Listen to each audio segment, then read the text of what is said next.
Meanwhile, we're looking at a big crackdown on big technology. Shares of Facebook, Amazon, Apple, and Google, parent company Alphabet, all under pressure this morning after the Department of Justice announced a broad antitrust review aimed at investigating whether these companies stifle competition. This comes as several of these big tech companies will be reporting earnings this week and next.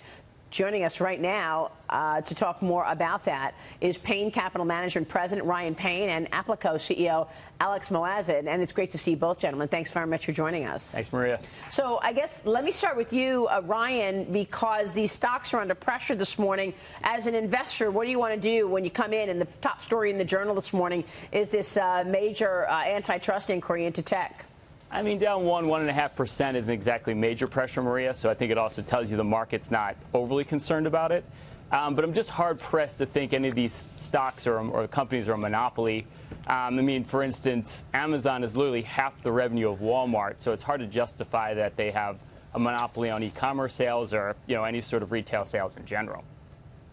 You wonder, Alex, if, this antitrust investigation trips over other things. I mean, as we speak, Congressman Devin Nunes is suing Twitter for censoring his conversation, for taking his posts down and leaving others up, which are similar in nature. You've got the president saying that he doesn't get treated fairly. So I know that the antitrust investigation, when you look at dominance, Amazon may not be dominant. What about tripping into other things? Well, I think that's exactly what this antitrust review is looking at, is how do these tech platform monopolies, they absolutely are monopolies, how do they compete or thwart the producers, the suppliers, the content creators on a Twitter, on a YouTube, on a Facebook, the websites on a Google search, the sellers on an Amazon? And that absolutely is where they get in trouble. That's basically what Microsoft got in trouble with in the 90s. So much of Apple's revenue and their whole business is built around the iPhone, yet there's so many smartphones out there, from Google to Samsung. So would you call Apple a monopoly, or is it because of the Apple Store? How do you look at that? Basically, all these platform industries have a winner-take-all dynamic, which means there's one or two given winners. So there's iOS and Android, and they absolutely control 95% of all of the actual operating systems in mobile.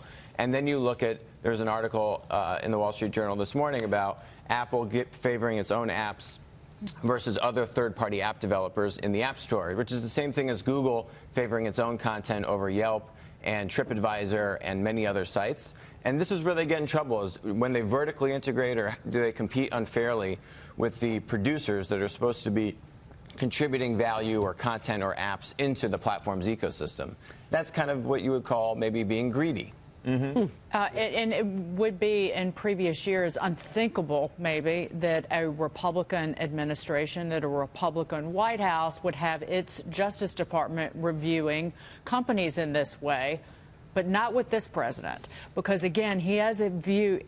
He has talked about these large tech companies in the same way that Elizabeth Warren has talked about them, in terms of their overriding power and that they've got too much power in too few hands. So, well, and there's signals not only in the Attorney General's comments, but if you read it, the FTC and DOJ, they haven't just had one meeting about this. Apparently, there's been a series of meetings and negotiations. It's not just let's have a meeting about antitrust so we can check that box and say this is something they're working on, and they put a lot of energy into. So I think something will come out of it. I don't know.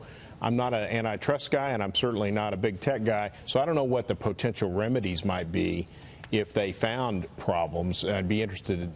What do you think is worst case for them, what might happen? Because when the president joined us about 2 weeks ago or so, I said to him, Mr. President, you would rather see competition, right? Or do you want to, because you would think as Republicans want competition to come into the marketplace before any regulation. And the president was very clear. He said, you know what, we might need legislation that will lead to competition. Yeah, I think so. I mean, look, there's a spectrum, and Warren isn't even on the spectrum, okay? So the prospect of breaking these up, I don't think is realistic. What is realistic is regulation that says, Zuckerberg just called for this in June. We don't know where the line is between taking abusive or hateful speech off of our platform versus violating free speech. Literally wants to be regulated, and this is the role of government to lay out those lines about what's appropriate versus what is then violating free speech, and no one has done that yet. Ryan, jump in here. Talk about the investor case for these stocks here. When you put a portfolio together, how much of it do you want focused on tech? Well, first off, I mean, all these companies are going to literally double the revenue, or they have over the last 12 months. So obviously, they're still growing rapidly. I think it's definitely the momentum trade right now. I mean, even if you own the S&P 500 right now, it's kind of like a tech fund and drag. 30% is tech right now. So I think there's a lot of money pouring into the S&P 500. Managers have to keep up with the index. So I think a lot of money is going to keep pouring into these stocks. I don't think they're the best value in the overall market. But I think as momentum trade, absolutely, and these stocks have room to run here, Maria. All right, Mike, you want to jump in? Yeah, as an investor, all due respect to President Trump, but I would rather these companies police themselves. And I don't, when government starts... I'm like, 3 years. Do something about it. Don't let people murder their children on Facebook Live video streaming because the government's going to come after you because they've been so reckless with people's information. This was not about Cambridge Analytica. This was about a business scheme designed by the management for years to basically grow the user base. It's like, oh, these app developers will give you access not just to friends of the people's information, but the information of their friends, and we'll kind of not really tell people that that's going on. And it went on for years. It's how they got as big as they are. Yeah, no, it's a good point. And I mean, they're going to have to start policing themselves at some point. Alex, thank you so much for joining us. Ryan, great to have you as well.